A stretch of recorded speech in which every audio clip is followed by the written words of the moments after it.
Hey everybody, love and light to everybody, welcome or welcome back to my channel. I'm going to use these feather guidance cards for you in this reading. Now if what I'm saying to you with the first one or two cards resonates, then this will be your reading. Obviously this is a reading for the collective, so it's not going to resonate with everybody. If it doesn't, then please feel free to have a look back over all the other readings that I've got on the channel. They're all timeless readings, so whenever you see them is when you're meant to hear those messages. Okay, so right, let's just have a see. I don't even know what kind of reading I'm going to be doing here, so we'll just see. But I'm feeling a bit of a heavy feeling. Okay, so this is a starling. So now's the time to get out into the world and connect in authentic ways. Right, okay, so from this, it seems as if some of you have been in hermit mode and have been holding back. I'm given to say holding back on something. You might be mulling something over, thinking, I mean, at the time of recording, this is coming up to Christmas. The back end of the year, historically, has been about gathering in the harvest, battening the hatches, chopping wood, preparing for the winter, trying to keep your home as cosy as possible because you know it's going to be a long, cold few months.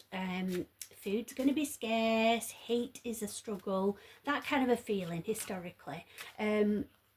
So you might be sort of wrapped up in the here and now, which, you know, mindfulness, that you need to focus on the presence, of like just trying to conserve everything and keep everything like squirrel away. I'm getting a squirrel away, like squirreling away the nuts for the colder months. But by doing that, you might be missing opportunities, I'm getting. So it's saying now's the time to get out there. So you might be thinking ahead, because as well as the year closes, we tend to start to think ahead, don't we? You know, like around New Year's time and stuff like that. You kind of think back over the year and you think, oof, well, what did I achieve? What did I, you know, want to set out to do in that year? It might be, obviously on the telly you get lots of adverts about courses and training and changing careers and stuff like that, because it's a thing that a lot of people go through at this time of year.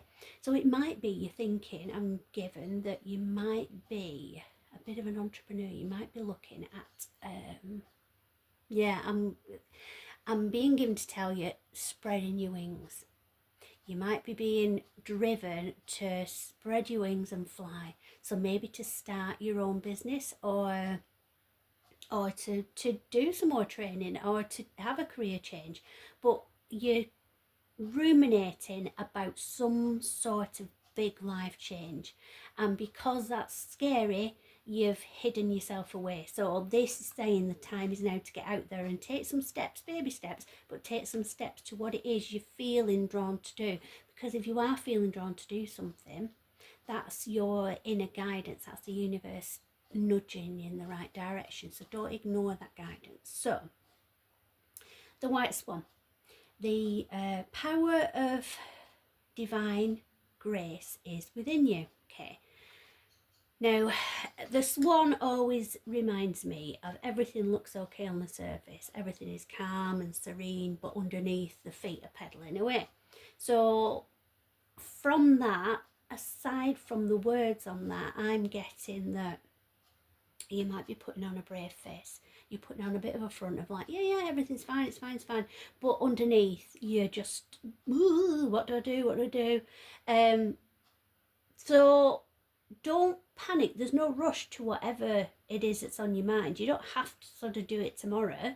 You can just give yourself chance to explore. I'm given to say to research. So by researching the possibility of doing whatever it is you're feeling driven to do, that is taking steps, that is taking action. And then as you start to take action, the path that you're meant to follow will unfold before you. So For instance, if you ever had a job and you've gone into that job thinking, oh yeah, I'm going to love this, this is what I'm meant to do, and then you start the job, but it's actually a really horrible place to work. And you might even like the actual work itself, but the environment that you're in is awful and toxic, and you might be completely disillusioned by that job just because of the environment that you're working in. So, but you need to sort of take steps towards doing what you want to do and trying things out in a safe way. You know, don't just quit your job and think, that's it, I'm doing this instead. You don't need to do it instantly, just gradual steps towards it. So if you are, for instance, thinking about setting up your own business or enterprise, then maybe do it as a side hustle to start with, if that's possible. You know, just to kind of do it in tandem, so you feel like you still have a little bit of stability and security. You don't have to worry too much about taking a gamble on whatever's going on, but you also are taking action towards what you would rather be doing. So I've done this, for instance, for a long time, long time, but I've never felt the drive to come on and do it for lots of people on YouTube.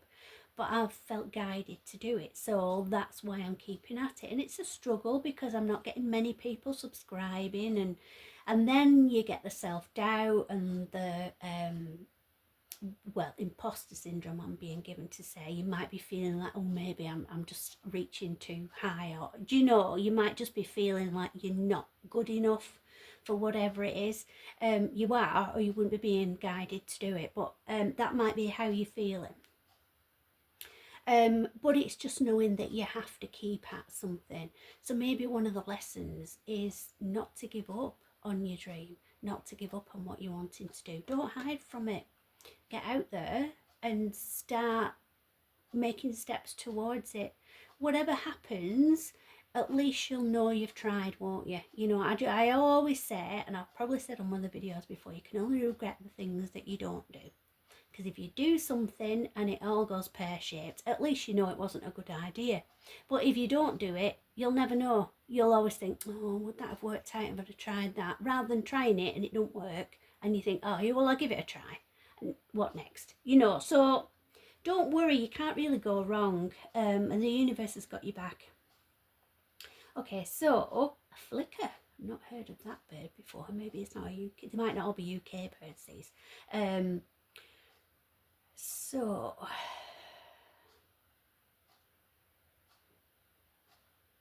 new rhythms are coming into your life now. You're encouraged to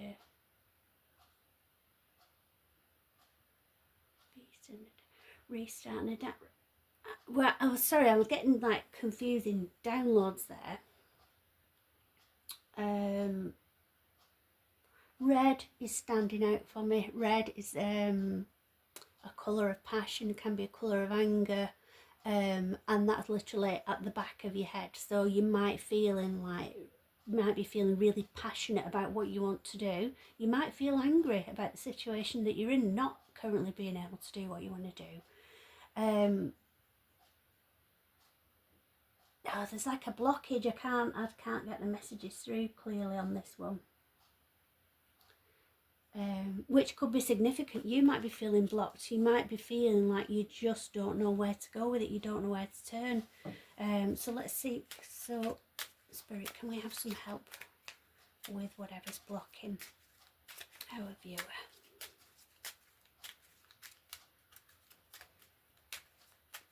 See, even the cards aren't jumping out like they usually do. So you're just feeling really stuck and like it's really stagnant. You're feeling like a bit trapped with it all. Right, good, here we go. So, the magpie. Reevaluate your priorities.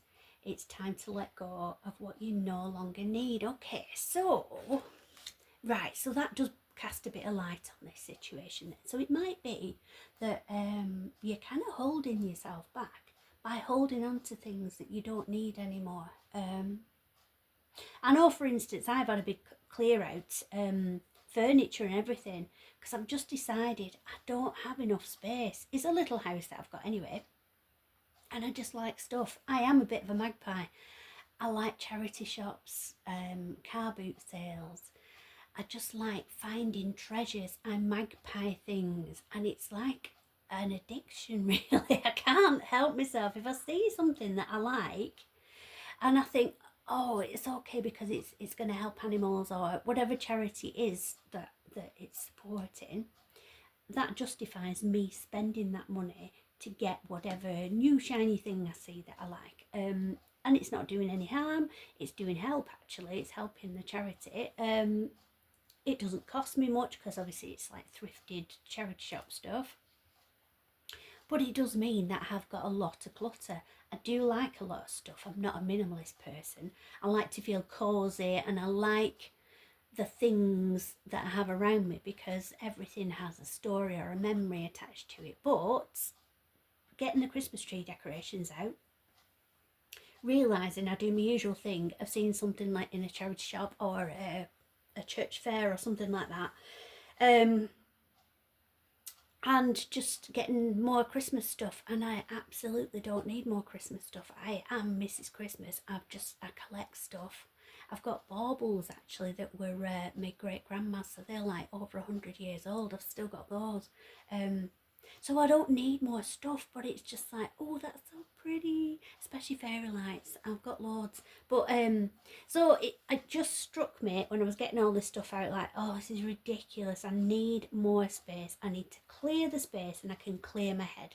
So I have been doing that. Over the weekend, last few days, I've just been clearing out clutter. I've been bagging things up to take to charity, which I do frequently anyway. I kind of feel like I'm just renting stuff. So I've been bagging stuff up. So I've got like 3 big bin bagfuls of stuff in the car to take up this week, and I've been releasing bigger objects like furniture. And this opens up, I know I'm digressing from this, but it might help somebody. This is why obviously I'm given to explain how I'm feeling, because somebody else might relate to it. It opens up the whole mental health aspect of why we do the things that we do. And it's made me realise that I hold on to things because of poverty thinking.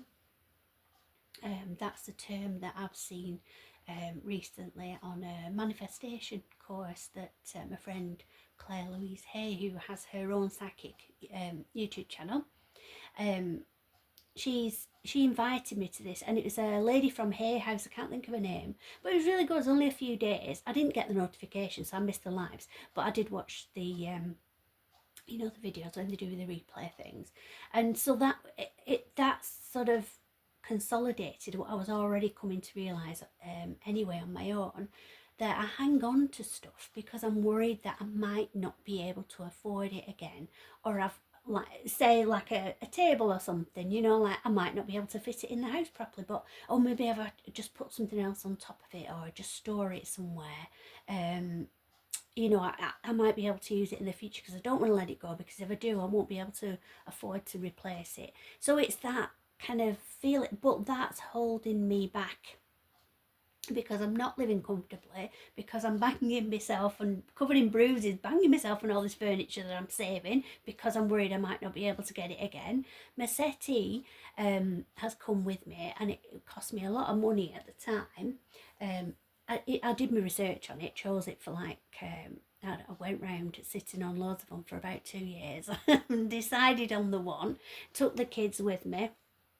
It was from Habitat. I don't know. I mean, it's not there anymore, Habitat, but I don't know if anybody who lives in the UK will remember the great big one in Manchester. I ended up going down there, and I was like Elf, you know, it was at Christmas time. They had like giant baubles. They were like really Christmassy. So I went there to go and just sit on it, because I'd researched it and we decided it was the one we wanted. We were like, you know, spread out on it and proper testing it.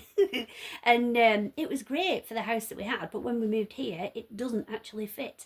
But I won't let it go, because I can't afford to buy new ones, and it's really comfy, and I would never get another one like it. So, do you know what? But I'm making my space smaller and more uncomfortable by doing that. So I was given to tell you that because you might be the same. You might magpie things. Even if it's not things, it can be thoughts. So whatever it is that you're holding on to is holding you back. It might be, I'm given to tell you, it might be your, it might be how you perceive yourself given experiences that you've had. You might have had negative people, toxic people around you.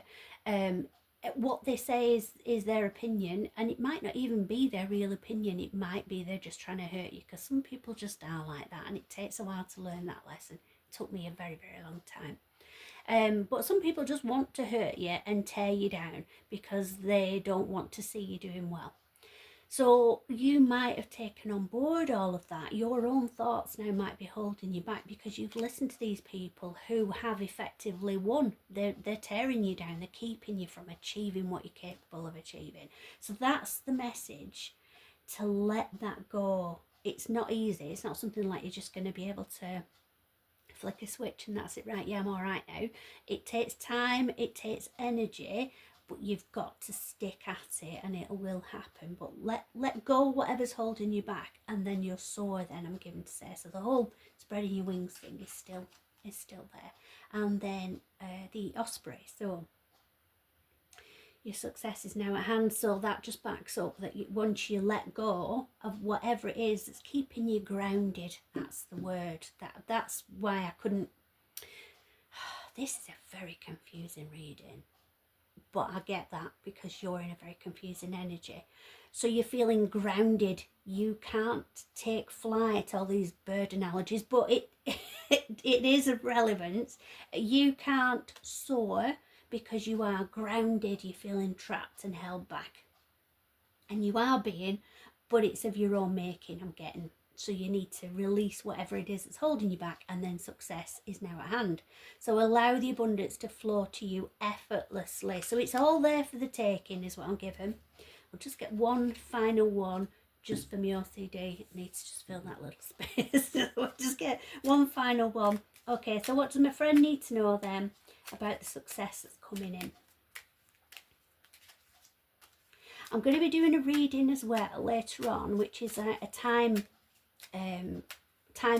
readings. So it literally will give you answers to when things are coming in for you. So you might want to watch that as well, because it might actually give you an indication of when all of this might start happening for you. Okay, so what does my friend need to know about the success that's coming in?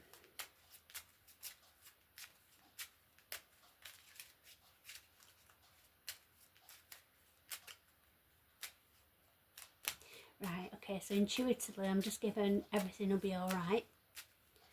Okay, come on. I know it's sticking, but come on, let's get, whoop, all right, okay, no, there was two there, which one? That one. Okay, the dove, right. Feel and allow a deeper sense of peace to fill you now. This is a divine quality, right? So even though you're feeling all over the place, you're feeling trapped, you're holding on to whatever you're holding on to that's holding you back, you now, after knowing all of this, it'll start to, it's like a jigsaw starting to slot back into place and trying to make sense for you. So you've got all the pieces in front of you, but it's just a mess and you don't know how to put it all together. But knowing that it will all come together, knowing that it's going to all come together and all the pieces do fit, you just have to find the way of making them fit, is going to bring you inner peace. So it's just a case of being gentle with yourself, being more patient, understanding the whys behind the what, I'm given to say. But yeah, I'm really feeling like frustrated energy. But again, from that though, I was given the image of like pent up energy, like a racehorse, just before they release it, when the starter gun goes off. So it's that like, yeah, come on. It's that kind of energy. And once you are released, which you're going to release yourself when you do this inner work, when you do the shadow work, once you are released, you're going to be off then, and everything that you've dreamt is going to start happening. It's going to unfold for you. So it's a lovely outcome, but a not nice energy that you're going through at the minute. I'm not getting intuitively how long all this might take. So like I say, you might want to watch that timeline read that I'm going to post in future to help you out with this. But hope that resonates. Hope that helps whoever's needs this message. And I will speak to you soon. Love and light to everybody.